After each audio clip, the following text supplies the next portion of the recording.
Friends, wish you all happy new year 2024। Okay, जैसे कि हमने पिछली वीडियो में कहा कि हम नए साल के साथ कुछ नई जर्नी स्टार्ट कर रहे हैं, जैसे कि स्टेप बाय स्टेप आर्ट सीखना। ओके, स्टेप बाय स्टेप का मतलब क्या जानते हो आप? ठीक है, तो हम आर्ट तो सीख रहे हैं, तो कभी कुछ ड्राइंग सीखी, कभी कुछ वैल्यू सीखे, कुछ पर्सपेक्टिव सीखा। ये क्या है? इससे तो हम कुछ भी नहीं समझ सकते। ठीक है, समझे आप? Let me explain. ओके, तो आप सभी स्कूल तो गए होंगे, है ना? गए ही होंगे। तो जब सबसे पहले स्कूल में जाते आपने क्या सीखा? मे बी आपने ऐसे लिखना सीखा होगा, है ना? क्या कहा? नहीं। ओ, तो फिर आपने सेंटेंस लिखना सीखा होगा। ये तो होगा ही। वो भी नहीं। तो ठीक है, आपने वर्ड ही सीखा होगा, वर्ड बनाना सीखा होगा। नहीं।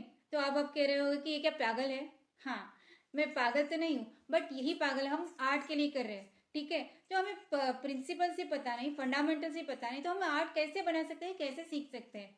समझे आप? जब हमारी ड्राइंग फंडामेंटल से सही ना हो, हमें जैसे स्टेप बाय स्टेप जाना है, हमें अपनी आर्ट ग्रोथ कैसे करनी है यही हम नहीं जानते। तो कभी कुछ ड्राइंग सीखा, कुछ ब्लेंडिंग सीखी, कुछ शेडिंग सीखा, कुछ वैल्यूज डालना सीखा, तो कभी पर्सपेक्टिव सीखा, तो कभी हाइपर रियलिज्म सीखा, कुछ भी सीखा। तो हमें ड्राइंग के बेस ही पता नहीं, हमें कैसे जाना है, स्टेप बाय स्टेप ड्राइंग ही हमारी सही नहीं जा रही। तो हम इन सब बातों को कभी ये कभी वो सीख के कैसे हम आगे ग्रो कर सकते हैं? तो अगर हमें ग्रो करना ही है तो हमें स्टार्ट टू एंड, जैसे कि हमें ABCD सीखना होगा, A to Z सीखना होगा। उसके बाद आता है वर्ड्स, उसके बाद आता है सेंटेंस, उसके बाद आते हैं ऐसे हो, लेटर हो, कुछ जो भी लिखता है। जब हम हमारे फंडामेंटल्स परफेक्ट है, हमारी अल्फाबेट्स ABCD में हम A to Z परफेक्ट जानते हैं, तो हम ग्रामर भी इजीली सीख सकते हैं। और आगे की जो भी प्रोसेस है हम अच्छे से बोल भी सकते हैं, लिख भी सकते हैं, कम्युनिकेट भी कर सकते हैं। जैसे कि हमारी लर्निंग्स है, हमें कोई लैंग्वेज सीखते हैं, कोई सोशली और कुछ भी जो भी बातें सीखते हैं, उसी तरह ड्राइंग की भी एक प्रोसेस होती है जिसे हमें ज़रूर जानना चाहिए।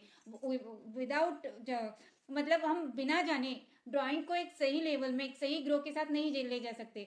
हम ड्राइंग तो बना लेंगे, हमारे कुछ ऐसे वैसे कुछ भी बना लेंगे, मगर उसमें वो वाली जान नहीं आएगी जो एक आर्टिस्ट की होनी चाहिए। एक आर्टिस्ट की जो एक पर्सपेक्टिव होता है आर्ट की तरफ देखने का, बनाने का जो एटीट्यूड होता है, जो वो एक सिस्टम होता है, उसे हमें फॉलो करना है। तो हमें एक प्रोसेस के साथ चलना बहुत ज़रूरी है। तो हमें स्टेप बाय स्टेप सीखना बहुत ज़रूरी है। तो वही जर्नी हम स्टार्ट करने वाले हैं। तो let's be ready and join with Smile Arts. Okay, तो meet you again in next video.